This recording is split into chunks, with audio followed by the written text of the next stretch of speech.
On this episode of Tech Guys Who Invest, we're so excited to have our friend Shawn Yesner on the show. Shawn was on episode 10, and he's back with us again.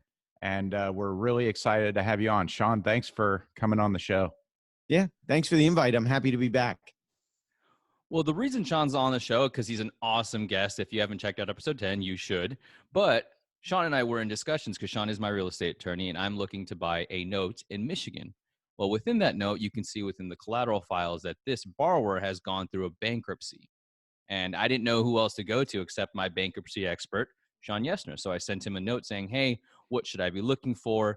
And I even pulled up a file, the bankruptcy file, which you yourself can on pacer.gov. It's a resource that you can search for bankruptcy cases using the case number, using the social security number of the person that's part of it. And Shawn has helped guided me through. So just to set the stage of the conversation, what is bankruptcy? I know that there's two big ones that people normally mention. Yeah, and not to take a quick step back, but I think if I recall, I was your very first guest. Yes, Yeah, you I are think so. absolutely correct. And so am I the first repeat guest on Tech Guys Who Invest? You Yes, are. you are. Nice. He's breaking records. There you go.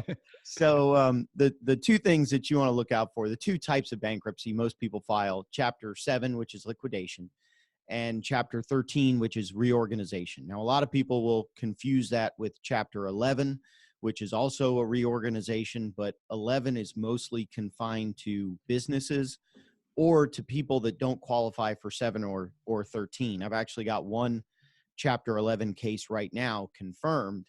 And the reason we didn't file Chapter 7, it's an individual, but he had way too many assets. So filing Chapter 7, he would have lost those assets. And he has way too much income to file Chapter 7. And he has way too much debt to file a Chapter 13. So we had to put him into a Chapter 11. And I'll get to the intricacies here in a minute. But basically, you've got Chapter 7, which is liquidation. So what the trustee is going to do is take assets that are not exempt, turn those assets into cash, use those assets to pay creditors. So, for example, here in Florida, and one of the things that I told you when we were looking at that Michigan deal is even though bankruptcy is federal law, and even though bankruptcy is governed by a federal bankruptcy code, it's still state specific in terms of exemptions and different local rules and how the courts work. And so what I'm saying here is my familiarity is Florida bankruptcy, although there's probably some similarities there. So in a Chapter 7 in Florida, you can exempt, for example, all the equity you have in your home. There are other states that say your homestead exemption is limited to whatever, 10,000, 20,000, whatever. What Florida says is you're allowed to exempt your equity in a car up to $1,000. So the way that I describe this a lot to clients is, let's assume you've got a car that's free and clear, and because you've done well and you've paid off all your debt, but something happened where you had to file, and you've got a car that's worth $5,000. The bankruptcy trustee says, okay, you have a $1,000 exemption. So 5,000 minus 1,000, you have 4,000 of equity in that car that's not exempt. Give me $4,000 or give me the car. The trustee then takes that $4,000 and pays it out to your creditors. So if you have $40,000 in debt, 10%. $400,000 in debt, 1%. And you do the calculations that way. So that's basically a Chapter 7. You're liquidating assets that are not exempt and using those to pay back your creditors. And the creditors get what the creditors get. They really don't have very much say in the issue in that kind of an analysis. Chapter 13 is very, very similar to that. That's a reorganization. That's a payment plan. So the trustee still says, if you have that $4,000 that you owe that is not exempt equity on that car, you got to pay your creditors the $4,000, but over a 60-month bankruptcy plan, a 5-year bankruptcy plan. And so I don't have a calculator in front of me, whatever 4,000 divided by 60 is, and that's your monthly payment. And then the creditor takes that money and spreads it out to creditors. The only other consideration for a Chapter 13 is we also have to look at income. And so if you have disposable income, so after all your bills are paid, if you have disposable income, let's say $300 a month. Well, 300 times 60 months is 18,000. In that case, the trustee would say, well, instead of paying me the 4,000, I'm going to get more by taking that $300 a month, 18,000. And so pay me the $18,300 a month. We'll send that out to your unsecured creditors. So now if you have $40,000 in debt and they're getting paid back $18,000, they're getting something less than 50% of what's owed. And that, in a very long-winded nutshell, is how bankruptcy works. Well, thank you for breaking that down, because I do think bankruptcy can be a scary word on both sides. When you see it as an investor, like, whoa, this isn't bankruptcy. I don't really know exactly how I should approach this. And more seasoned investors actually look for bankruptcy. But I want to take a step back. You mentioned a few different terms in there, so I want to clarify with our listeners, who are the exact parties involved in a bankruptcy? I know that you have creditors, you have the borrower, but you mentioned like trustees and such. So here's the interesting thing. The person who files bankruptcy traditionally is called the debtor. Ironically, the bankruptcy code was amended in 2005, and one of the amendments that Congress put in, they thought debtor was too derogatory. So they changed that word to assisted person. Because apparently Congress believes that assisted person is less derogatory than debtor. So all right. technically, the person who files bankruptcy is called the assisted person, although I think most people in the industry still refer to the person who files bankruptcy, the borrower, as the debtor. People that the assisted person owes, those are the creditors. Those are the people you owe your money to. The bankruptcy trustee. So again, bankruptcy is a federal system. It's governed by the United States Department of Justice. So the U.S. DOJ appoints a federal trustee, a U.S. trustee. The U.S. trustees then oversee the local Chapter 7 or Chapter 13 trustees. Here in Tampa, I want to say we've got somewhere between 10 and 12 Chapter 7 trustees. I don't remember the exact number. They are assigned at random. We have 2 Chapter 13 trustees here in Tampa. And again, they are assigned at random. I think the Chapter 13 trustees are assigned to the judges. And so as the judges are assigned at random, one of the 2 trustees is assigned at random. The job of the trustee is simply to marshal the assets, marshal the cash, and pay that out to the creditors. So that's really their only job. The Chapter 7 trustee is paid based on the amount of assets that they can find and liquidate and turn into cash. And the Chapter 13 trustee is paid based on the amount of money that flows through the Chapter 13 trustee bank account. They also both get a small piece of the filing fee because there are some if we do a Chapter 7 correctly, there's nothing to get paid to the unsecured creditors. There's nothing to get paid to the trustee. And so, so they do get paid a piece of the filing fee. Chapter 11s do not typically have bankruptcy trustees like 7s and 13s do. The United States trustee does oversee the Chapter 11 case, but an interesting quirk in a Chapter 11, typically the person who files, the debtor or the company, is called the debtor in possession. And the U.S. trustee oversees that the debtor in possession is paying out fairly to the creditors in the Chapter 11 case. So those are the parties. I mean, you've also got the judge, but that's, the main parties we're focused on: the debtor, the creditor, and the trustee. Got it. You mean the assisted person? The assisted person. Okay, so with the bankruptcy, one thing that I wanted to ask about it was, oh man, I just lost the question. Oh, sorry, it escaped me. I'm not sure what's that's probably the holiday lingering. Too much eggnog, folks. Yeah, I was ready. I was waiting. It's like, okay, I know a question I want to follow up with. Oh, here it is. You mentioned unsecured creditors a bunch. So is that pertaining to mostly like credit card debt, or what does that look like? Yeah, so the unsecured creditors, those are people whose debts are not tied to any particular piece of property. Credit cards, hospital bills, some IRS debt if they don't file a lien, student loan debt, all those different types. I had someone contact me today, they were cited in a car accident and they're getting sued. And so that money that they would owe as the person that caused the car accident, that's unsecured. There's all types of different unsecured debt.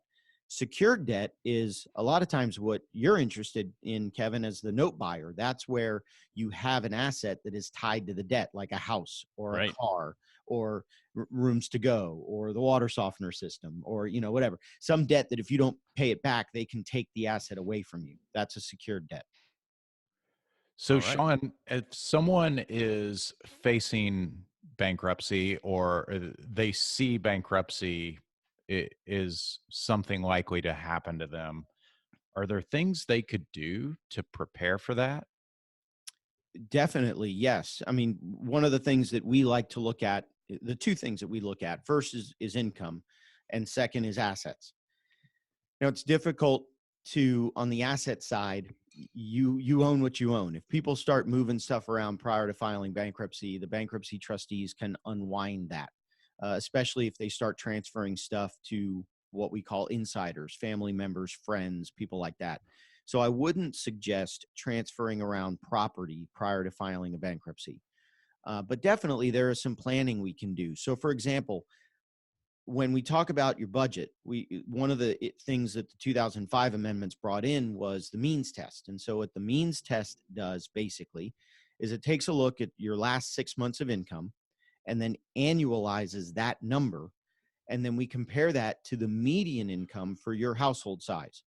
If it's less, you can file Chapter 7. If it's more, we might have to file Chapter 13. So what this does is, especially as we record this here right after Christmas, if someone gets a Christmas bonus, then for the next 6 months, their income is going to be artificially inflated by that Christmas bonus. Right. So maybe if we're looking at filing in May, we may want to delay that for a little bit to let the Christmas bonus fall out of the last 6 months.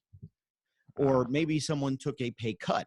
And so again, we want to let that sort of wash out in terms of the numbers. A lot of people, I have a lot of clients that have leases on cars or have cars that they're about to pay off, and so they want to get a new car. One of the things the bankruptcy amendments put in place is I can't counsel anybody to get a new car if it's going to increase their debt. But if they need a new car, they should buy a new car. Just don't go from a Mazda to a Porsche. Don't go from a Nissan to a, whatever. Stay within the range. So if you had a Nissan, buy another Nissan, or if you had a Nissan, buy an Altima. Don't go from a Honda Civic to a BMW. Stay within that same kind of class of automobile. But if you need a new car, get a new car. And so there are things like that that we can plan around to tweak the numbers. I've said to a lot of clients, I've said on my own podcast that the means test is more of an art than a science. Sure. And so it's something that you can do yourself, but if you lose some of those quirks from inexperience, you may set yourself up to paying more than what you would want to pay in a bankruptcy. Wow. That helping us understand what to do if you feel like bankruptcy is coming on the horizon. Now, I want to take a step back and piggybacking on Adam's question. You've worked with a lot of assisted people, I guess, debtors, assisted people, I assisted shouldn't have persons. said that. We're going to call them that this whole episode, aren't we? I think so.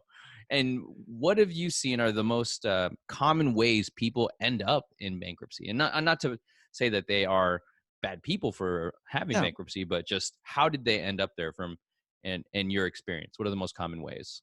So a couple of interesting things. A lot of times I like to say it's just bad stuff happens to good people. Unexpected expenses, unexpected medical expenses, car accidents. We're a lot of times what I'll see is people that are focusing on, I'm going to get that bonus, I'm going to get that raise, I'm going to get this, that, the other thing. And so they start to live in that lifestyle, and then they don't get that bonus, they don't get that raise, and now I've buried myself in debt. A lot of people that rob Peter to pay Paul, so to speak. They have the credit card and they want to borrow against another credit card to pay off the first card, but then they run up the first card, so now you got two cards. And then you get a third card to pay off the second card, but then you run up the second card, now you got three cards. And it adds up really quick. Divorce is another reason that I've seen that people need to file bankruptcy. Different kinds of life events. Husband and wife, where maybe the husband was the primary breadwinner and passes away, and so now the wife wants to maintain that lifestyle, but on a part-time kind of salary. A lot of those types of, when we were back in the foreclosure crisis back 2009 to whatever, people used to say, we need to stop foreclosures. And I kept saying, well, you're not going to stop foreclosures until you stop the reasons that people go into foreclosure: divorce, loss of their job, medical issues, all those different types of things. Those same factors are a lot of the same factors that cause bankruptcy. And in my mind, it's a tool. And one of the other questions that leads to is, like you said, you found bankruptcy information on Pacer, PACER, pacer.gov. I forget exactly, public access to court electronic records, I think. So, yeah. And so it is public record, but Pacer is a pay website. You got to pay, and it doesn't take a lot to buy it. My Siri's going off.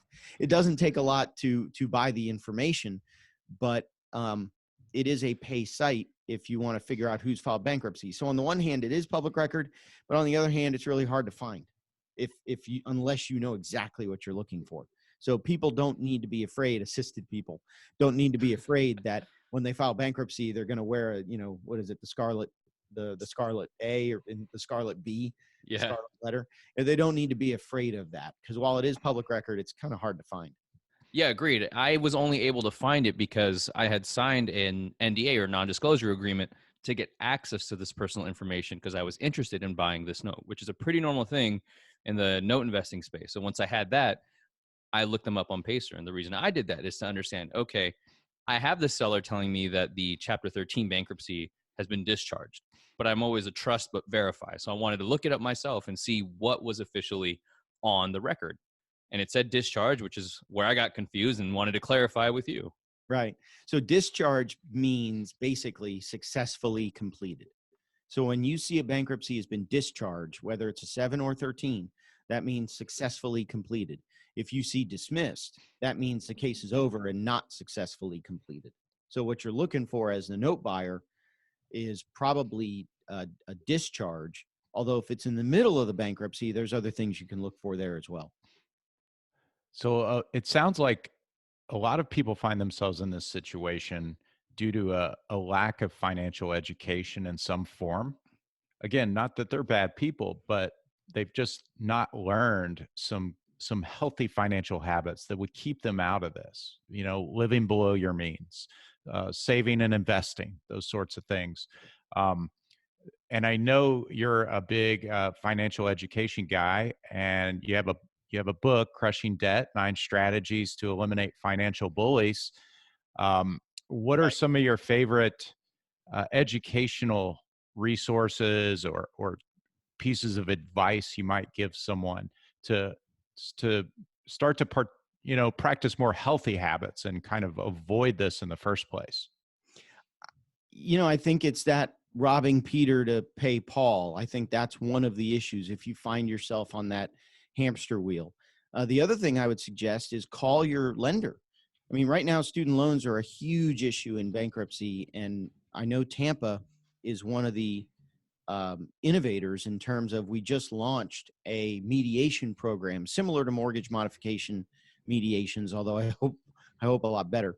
But there is a mediation program within Tampa to work with the student loan creditors to try to modify and adjust student loan payments. But I think the first thing that I would suggest to anybody in this situation is call your lender, see what your lender has to say about what's going on, and maybe that will help. You never know what kind of situations the lenders can help with in terms of dropping interest rate, dropping payments, spreading them out over time, doing whatever. Maybe the creditors can put you on some kind of payment plan where you can catch up either what you're behind or catch up the entire balance, or maybe they'll settle on lump sum payments. I've told stories before about my own medical bills. It was funny. My wife, when we had our second son, the anesthesiologist came in and did all the prep work on my wife. And then as he was trying to put the needle in her back to numb her back, the nurses kicked out the anesthesiologist, because the position they had her in, the baby was coming. They didn't need the epidural after all. But later we got a $5,000 bill from the anesthesiologist. And I said, you didn't even put the needle in her back. Why is it $5,000? And I ended up negotiating them down. I think I paid, it was either 3 months of $400 or 4 months of $300, something like that. Paid him like $1,200. I remember coming home and telling my wife I negotiated away the anesthesiologist bill, and she looked at me and went, "How did you do that?" And I said, "Well, you know what I do for a living, right, honey? He's doing it for That's us instead great. of doing it for someone else. So I always call the creditors and see what they can do to help. Yeah, that's a great piece of advice. And I had a similar thing happen with some medical bills I had. And really, all you have to do is ask. I mean, I called and said, look, is there a way we can make payments on this rather than me having to pay you all right now? Because it was a pretty significant amount. And they were like, sure. Actually, it was really easy. They allow me to make payments for a few months, spread it out for me, didn't charge me interest on that. It didn't cost me anything to make that phone call. It helped me a lot. Yeah, they'll work with you. And just to give you guys, I was looking here in my own bankruptcy software, just to give you guys some statistics. I'm trying to find a case. It looks like I filed a case here in November of 2019, and the case number ends in 10792. So that means here in the Middle District of Florida, in mid-November, we already had 10,792 bankruptcy cases filed in 2019. Wow, man. That's staggering. I had no clue Yeah, there now were that's that all. many. That's 13s, 7s, 11s, 15s, 12s. I mean, that's all of them. But still, over probably end up over 11,000, maybe 12,000 cases total in 2019. From your experience, is there an upward trend? Is it kind of in the middle? Is it declining? What have you seen over the years? I think overall bankruptcies are down. However, for my office, they're up. And I wish I knew, maybe I just do really good marketing. Who knows? But I think overall they're down. I know we hit a peak when we were in the mortgage foreclosure crisis because a lot of people were filing bankruptcies to try to save their homes. But I think it's come down since that peak. I know right now student loans are contributing, medical bills are contributing to a lot of this kind of stuff. So I think some of the uptick in filing is because of those two factors. We do see a decrease in November, December, because people don't want to think about bankruptcy during Thanksgiving and Christmas. They tick up again in January, February. And then to the extent Congress wants to make any changes, they'll tick up if it's a negative impact to the bankruptcy code, because Congress doesn't like bankruptcy. Congress thinks people take advantage of it. So they try to make it harder. So as all of that happens, they may tick up a little bit. But right now, I think they're unfortunately probably at a reasonable level where they should be, given what's going on in the economy. Okay, that's fair. And I was just curious because you said 10,000 and without context, it sounds like a lot, but when you're talking about over the greater picture of everything, it doesn't seem as bad. So thank you for clarifying that. Now, let me see if I can find, while we're talking, I'll see. Here's one December of 18 that I filed, and that was 10/8/24. So December of last year, we had 10,824 that were filed mid-December. So looks like it's trending up a little bit. Yeah, just a little bit. That's not that bad then. No. So from the consumer side, you were saying that it's call the lenders. And when you say call them, is that in reference to before you declare bankruptcy, or is it in the middle? When do you want to reach out to a lender? Well, you don't want to reach out after you filed, because there is one of the biggest protections of bankruptcy is the bankruptcy stay. And what that means is that all collection efforts stop. Everything stops, everything halts everywhere. So if you file bankruptcy and then try to call your creditors to negotiate with them, there's two problems. One, they may not talk to you because of the bankruptcy stay. But two, now you're in a situation you can't treat different creditors differently. So I can't say to Visa, I'll pay you 10 cents on the dollar, and Discover, I'll pay you 15 cents on the dollar. They're both unsecured creditors. They get what they get. So I wouldn't call them after bankruptcy's filed. I would call them before, although I wouldn't really threaten bankruptcy. It's not really, and that's one of the things that I wanted to talk to you about, Kevin, in terms of buying and selling notes and mortgages.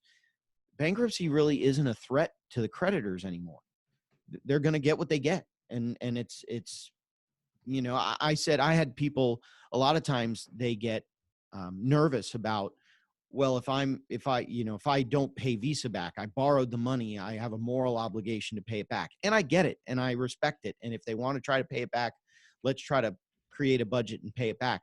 I saw something on the internet. I forget which company it was. It may have been Discover. I don't remember, but I remember looking up on the internet the amount of money that these credit card companies make in a year equates to millions of dollars a day that Jesus. they're making. If they're making $1 million a day, they're not going to be upset that they lost my 30,000 that I owe them or whatever the number happens to be. Right. So although there's a moral obligation to repay, and I get it and I understand it, Visa's not going out of business if they don't get your 15 grand, you know? So I wouldn't threaten bankruptcy, but I would tell them what's going on. I had a medical issue. I had a loss of job. My wife died, whatever the situation happens to be.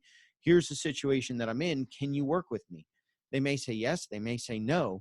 And then you go from there. The problem that I see is if people have multiple credit cards and they try to do this settlement with multiple credit cards, well, you got to get them all.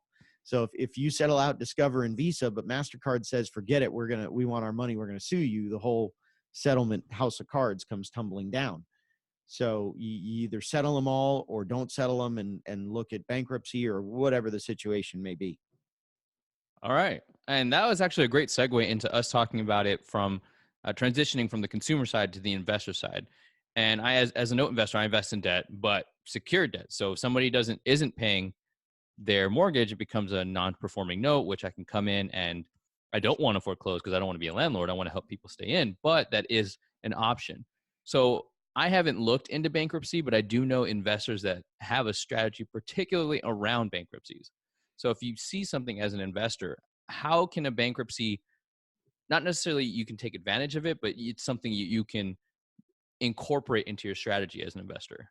So when you're looking at, and I'll break it up between 7 and 13, if the debtor is in a Chapter 7, what you want to look at is this house that you're looking at picking up the mortgage on, is it the primary residence? If it is the borrower's primary residence, then you got to look and see there's a document within the bankruptcy called a statement of intention. Now, the statement of intention, courts have ruled the statement of intention doesn't do anything. So if I say my intent is to save my house, well, I then have to take the next step to save the house. If I say my intent is to surrender the house to the creditor, I have to take the next step and fill out the documents. So the statement of intention itself is not a document that transfers the property, but it does tell you what's in the debtor's head. So if it's a Chapter 7, is it homestead? Is it not homestead? Regardless, what does the statement of intention say? If it's homestead and the statement of intention is I want to keep my house, well, great. Then that means that depending on the exemptions that are available, depending on what state you're in, that property should go right through the bankruptcy. If the homeowner is current, they can remain current. It'll come out the other side of the bankruptcy. They'll still be the borrower and they'll still be making payments. The bankruptcy will, in essence, have very little impact. Now, that's true in a state like Florida where homestead is completely exempt.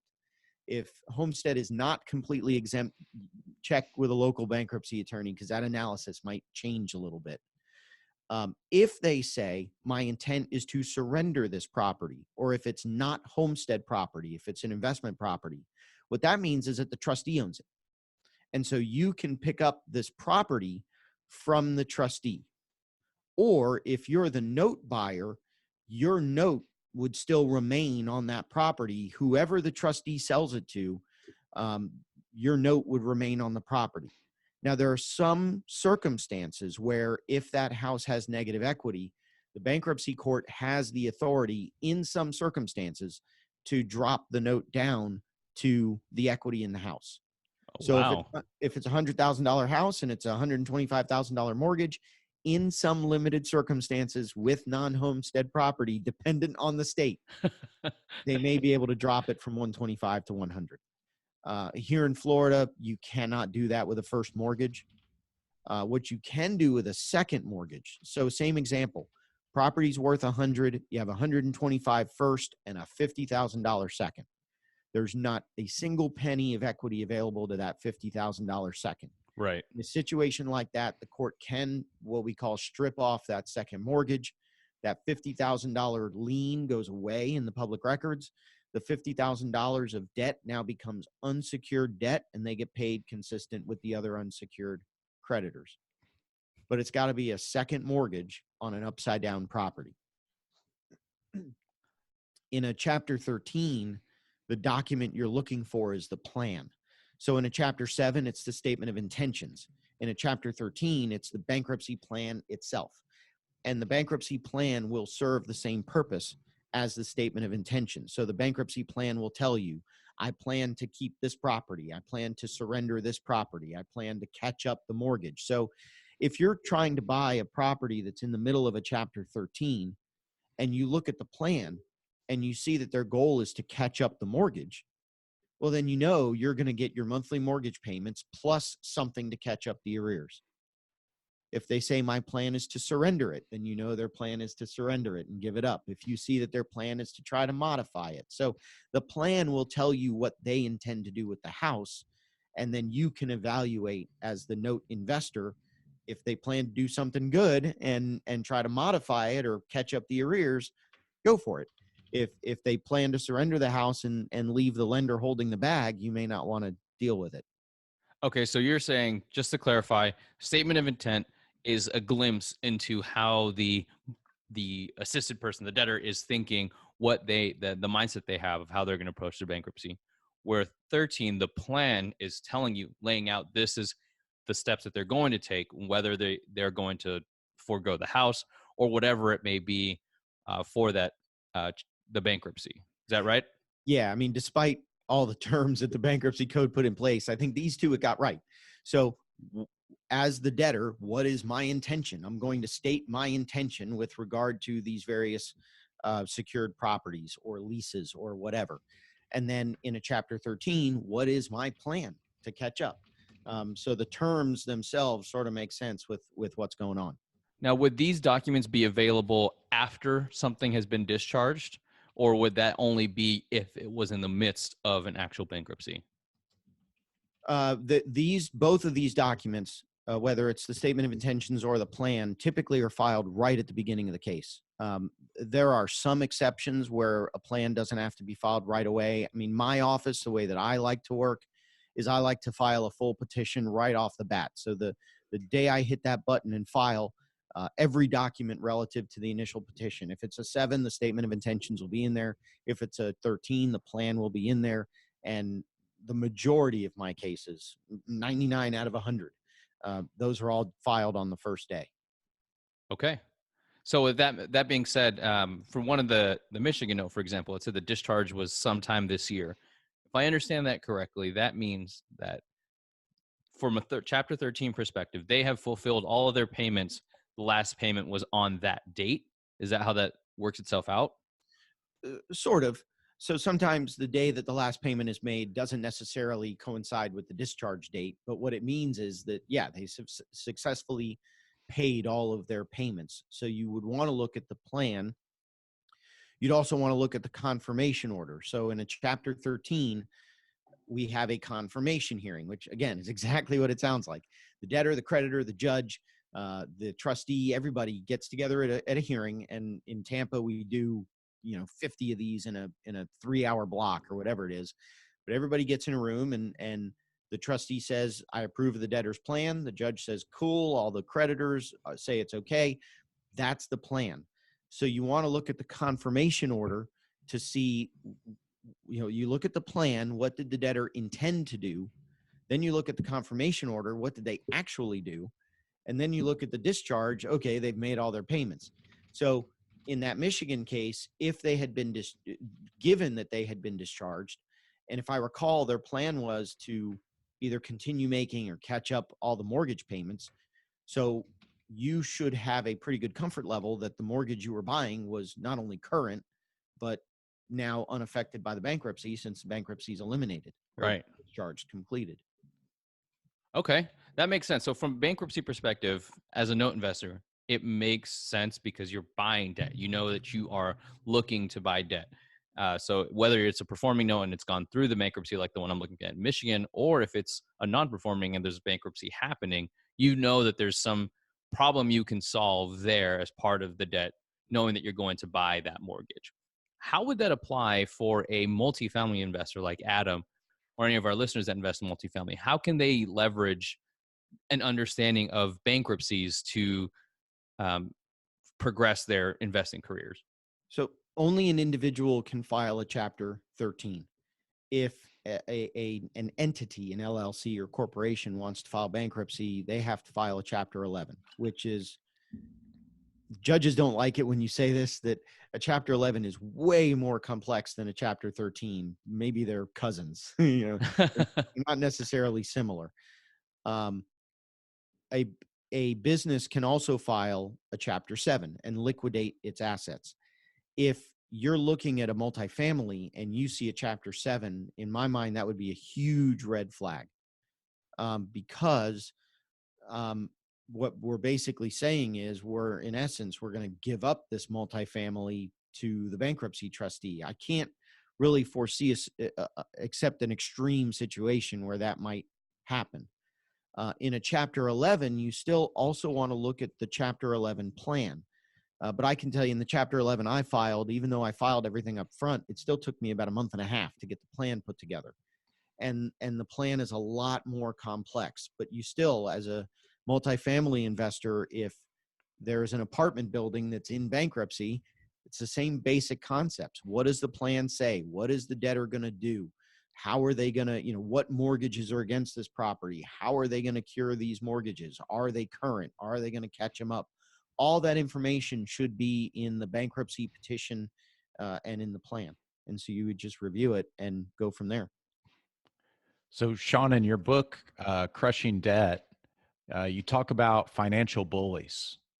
I'd Right. like to discuss that a little bit and find out who are these financial bullies and what can we do about them? So the reason that I said financial bullies sort of goes back to why I do what I do. And growing up, I'll give you the 10-second version. Growing up, I had a bully, and he followed me from junior high to high school to college. And so bullying has always been one of those hot buttons for me. If there's clients that, for whatever reason, I may not want to take on, if they talk to me in terms of them being bullied, that's typically what convinces me to take them on as a client, just because I don't like when they're bullied. And so when I looked at what I do for a living, when people come into my office, they feel like the creditors are bullying them. They're calling however many times a day. They don't want to pick up their phone anymore because every time it rings and they see it's a unknown number or an 800 number, or they block so many numbers they don't even know anymore. They don't know, how am I going to buy my kids Christmas presents? How am I going to buy them birthday presents? I can't afford to take a vacation. They literally feel like, even though they have this moral obligation to pay, a lot of people in the mortgage crisis would say to me, well, I took out this loan for $200,000. I've been paying on it for X amount of time. I've already paid the bank back $190,000 in interest. Why can't they just give me the house for 10 grand? Well, that's not how amortization and compounding works. That's Right. why they can't do it that way. But they still feel like they're being bullied by the banks. And so the intent of the book is, and the intent of a consultation with me, is that when you leave, if I can make you feel like there's a plan and everything's going to be okay, we just have to work the plan. That's the goal. That's the intent. When a client leaves here, happy tears. When a client leaves here and says, I can finally sleep at night, that's what I'm going for. And a lot of that comes with getting what the clients perceive as these financial bullies off their rear end. That's awesome. So alleviating that pressure. Right. That's excellent. And I know you have a great story that talks about your dealings with the financial bully. I think it was Wells Fargo. And I'm okay with saying that name because you are okay with saying that name. And I'd love for our listeners to hear that story too. Wells Fargo, God, which Wells Fargo? Wells Fargo has become the bane of my existence here. Wells Fargo is gosh, terrible. There's so many stories. I frankly, I don't remember which one you're talking about. I know that I've dealt with Wells Fargo in terms of, so like I said, one of the things within bankruptcy court is there's an automatic stay. And instantly when the bankruptcy is filed, the trustee literally owns everything that you own. Now, some things are exempted and we can claw back some things, and we, with the statement of intentions or the plan or whatever. Wells Fargo takes a very narrow approach. Wells Fargo and credit unions take a very narrow approach. And what Wells Fargo says is that the instant the bankruptcy is filed, all the money in the bank account belongs to the bankruptcy trustee. And Wells Fargo actually is, from what I understand, scrubs all the socials of all their borrowers every day to see if a bankruptcy is filed. And Wells Fargo will then freeze the account and say, this is an asset of the bankruptcy estate. We're not going to let the borrower touch any of this money. We're not going to let the account holder touch any of this money until the trustee tells us that they're not interested in this asset. And so now here you are filing bankruptcy, and you got to, typically in bankruptcy, you still got to pay your utilities. You got to pay, secured assets that you want to keep. You got to keep paying the house payment, the car payment, if you want to keep that stuff.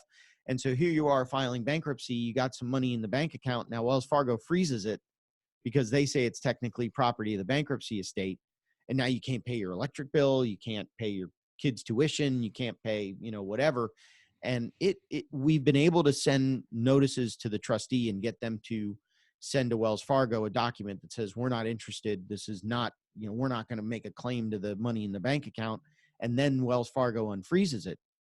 But if we file on on a Friday, that account is frozen until Monday, Tuesday, Thursday, following Friday, whatever. So that's one of the situations that, I got into a argument with a creditor attorney who was a really good friend of mine. And I said, I'm just going to tell my clients that have Wells Fargo bank accounts to move their money prior to filing bankruptcy.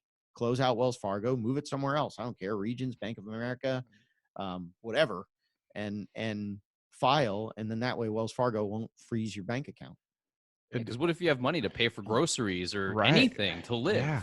You got nothing. Or what some of them will do. And again, we report all of this on the petition. What I say is, let's be an open book to the bankruptcy court, because here's the issue. If you are untruthful or dishonest on your bankruptcy application, that's federal perjury. That means the FBI comes knocking on the door and saying, why did you lie about having $1,000 in the bank account? So what I'll do is sometimes I'll tell them to pull out cash and then just live on cash until we get Wells Fargo straightened out. But we still have to report all of that on the bankruptcy petition and to the bankruptcy trustee. Okay. And I know that we're jumping a little bit here, but I just had this thought process. Pacer being free, public access, government records. I know, for example, with Hillsborough County, you can look up all seller finance notes that have been done in the past year, or you can go whatever timeline you want. And I can send a letter to those people, to those addresses that are listed in the public records to say, hey, if you want to sell your note to me, I'm your guy type person. I know investors do that. Is there a way that you can use Pacer, or have you heard of any way that people can use Pacer to that same type of strategy? I think you could. I haven't really dug into Pacer in that context. So I know you can search based on social security number. You can search based on the debtor's name. You can search based on certain attorneys. I don't know if Pacer will allow you to drill down to that level that you're talking about, like Hillsborough County would, or Pinellas County or whatever. I don't know. I do know that you can find, if you go to the U.S.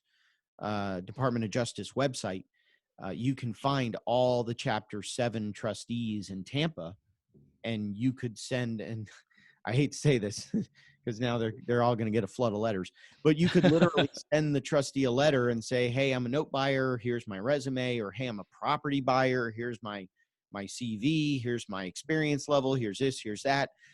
If you have any deals, because there are people that own notes that file bankruptcy, and you could buy that note from the trustee out of the bankruptcy. There are people that have multi-unit properties that file bankruptcy. You could buy that kind of stuff. There's people that have cars and boats and all kinds of stuff you can buy from the bankruptcy trustee. So you can write the bankruptcy trustees and, hey, my name is, and here's my experience level, and here's what I'm interested in. And if you have stuff, let me know.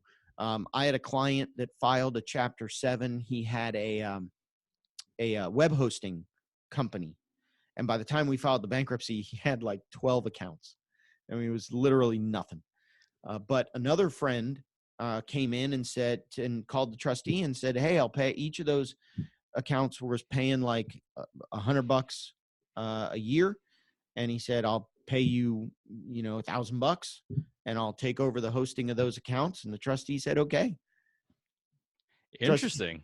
Trustee said, you also got to take the desk and the camera, but go for it. And he did, and whatever.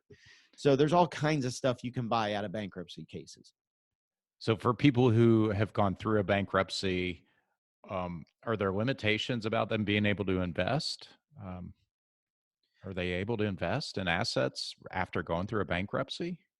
I think they can. That's where a lot of people would get into the, investing without using your own money kind of Okay. strategies.